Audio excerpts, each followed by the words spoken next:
धावपळीमध्ये कुटुंबाला वेळ देता का? आता तुम्ही लीव्ह मधून बाहेर आलेले आहात, पण सांगून आलात का की आता लीव्ह टाइम इज ओव्हर, आता माझी अपेक्षा नाही, बाळगू नका? तुम्ही मला एक माझं मर्मावर बोट ठेवलं.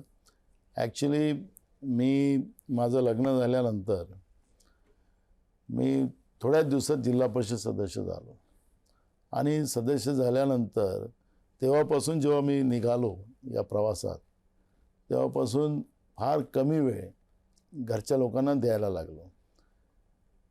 तर घरच्या लोकांना सवय पण झाली आता. त्याच्यामुळे मला असं वाटतं की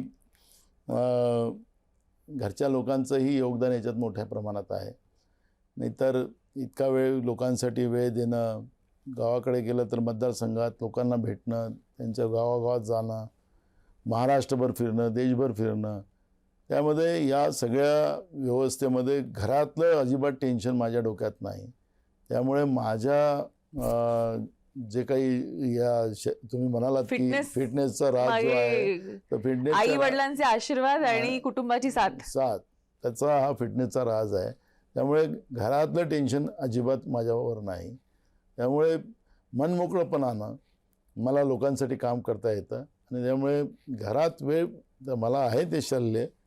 आखरी घरातली लोकच आपली असतात, पण शल्य आहे. पण मी शाळेमध्ये शिकत असताना यावं ज्ञानासाठी आणि निघावं सेवेसाठी ही जी लाईन आहे मी डोक्यात बसवून ठेवलेली आहे त्याच्यामध्ये मी काम करतो आहे.